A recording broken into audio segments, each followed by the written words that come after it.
Legal support Bangladesh channel পক্ষ থেকে সবাইকে স্বাগতম। আমি আছি আপনাদের পাশে অ্যাডভোকেট মোহাম্মদ জাকির হোসেন। আপনারা জানেন যে প্র্যাকটিক্যাল যে ঘটনাগুলো ঘটে সেই ঘটনাগুলো নিয়ে কিন্তু আমরা আলোচনা করবি এবং কি ডিয়ার অডিয়েন্স যারা আছেন তাদের কাছে আমরা পৌঁছানোর ট্রাই করি যে পুরুষ নির্যাতন হলে বেসিক্যালি কি করার। কারণ আমরা পুরুষরা সর্বদাই পুরুষ নির্যাতন নিয়ে কাজ করি এবং আমাদের যে ল ফার্ম আছে আমরা পুরুষ নির্যাতন নিয়ে কাজ করি। এক্ষেত্রে প্রায় সময় বর্তমানে বাংলাদেশে প্র্যাকটিক্যালি আমি দেখেছি মেয়েরা প্রায় সময় কিন্তু মিথ্যে মামলা দিয়ে পুরুষদেরকে ফাঁসি দিচ্ছে।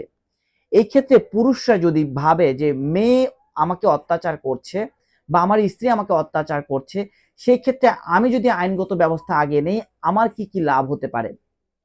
এই প্রশ্নটা আপনারা অনেকেই করেন যে স্ত্রীর আগে স্বামী যদি মামলা করে আইনগত ব্যবস্থা নেয় তাহলে কিভাবে আইনগত ব্যবস্থা নেবে এবং এটার ফলাফল কি হবে এবং এটার ভবিষ্যৎ কি।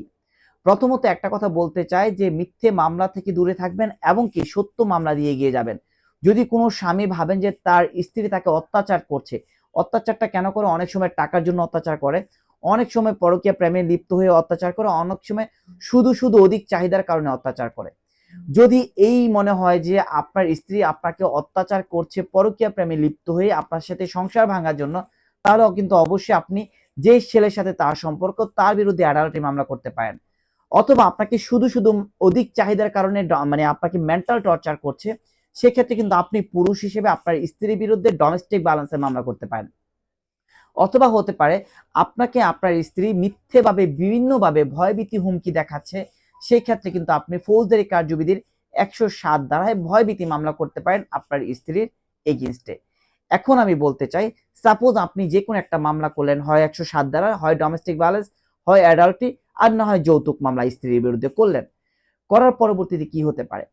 সাপোজ আপনি যে কোনো একটা মামলা আপনি স্ত্রীর আগেই করে ফেলেছেন, পরবর্তীতে যখন আপনার স্ত্রী আপনার বিরুদ্ধে মামলা করবে তখন কিন্তু আপনার স্ত্রী যে মামলা করেছে সে মামলায় আপনি যে প্রথমে আইনগত ব্যবস্থা নিয়েছেন এই ডকুমেন্টগুলো দেখাবেন। যখন বিজ্ঞ আদালতে আপনি প্রথমে আইনগত ব্যবস্থা নিয়েছেন এই ডকুমেন্টগুলো দেখাবেন, তখন কিন্তু যে স্ত্রী মিথ্যে মামলা দিয়েছে তার মামলাটা কিন্তু হালকা হয়ে যাবে এবং কি রায় আপনার পক্ষে যাওয়ার সম্ভাবনা রয়েছে। আর প্রায় সময় আমরা দেখি যে এই মামলাগুলোর ক্ষেত্রে যখন আমরা দেখি যে যদি স্বামীকে ডোমেস্টিক ভায়োলেন্স করে থাকে স্ত্রী, ডোমেস্টিক ভায়োলেন্সে স্ত্রীকে ডাকানো হয় এবং কি ডাকিয়ে বিষয়টাকে আপোষ মীমাংসা করে দেওয়া হয় এবং পরবর্তীতে যেন মামলা মোকদ্দমা যেন না যাওয়া হয় সেই বিষয়ে কিন্তু তাদেরকে একটা অর্ডার দিয়ে দেওয়া হয়। ধরে নিলাম এই ধরনের কোনো কিছুই হলো না, আপনি ডোমেস্টিক ভায়োলেন্স মামলা করেছেন, মামলা চলছে, স্ত্রীও মামলা করছে, বাট আপনি আইনগত ব্যবস্থা আগে নিয়েছেন, পরবর্তীতে দুইটা মামলাই চলছে। এখন ধরে নিলাম আপনি আগে ব্যবস্থা নিয়েছেন আইনগত, এখন আপনি মেয়ের মামলায় কিভাবে রেমেডি দ্রুত পাবেন?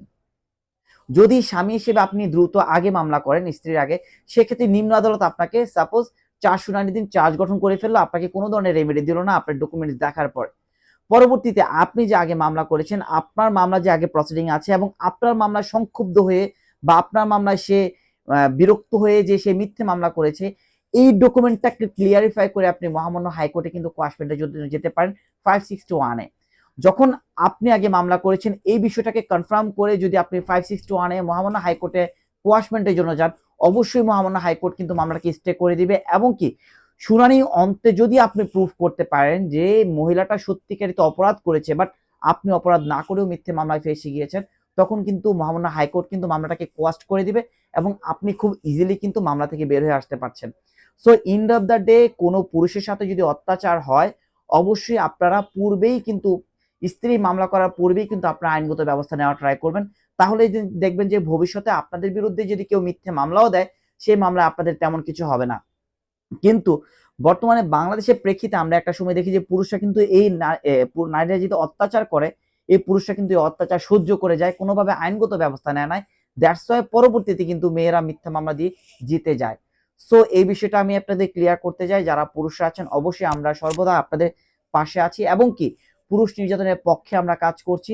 যদি আপনাদের স্ত্রী কোনোভাবে আপনাদেরকে মেন্টালি ডিপ্রেশনে ফেলে দেয়, মেন্টালি টর্চার করে অথবা অন্য কোনোভাবে আপনাদেরকে ইগনোর করার ট্রাই করে, সেক্ষেত্রে অবশ্যই আপনারা আমাদের সহায়তা নিতে পারেন। আমরা পুরুষ নির্যাতনের পক্ষে আছি এবং কি পুরুষ নির্যাতন যারা থাকেন, যারা প্রতিনিয়ত পুরুষ নির্যাতনের অসহায়ত্ব নিয়ে ঘুরে বেড়াচ্ছেন, তাদেরকে সর্বদাই হেল্প করার জন্য আমরা সর্বদা আপনাদের পাশে আছি। আজকের পর্ব এই পর্যন্তই। ভালো থাকবেন, সুস্থ থাকবেন। আসসালামু আলাইকুম। প্লাবন, প্লাবন।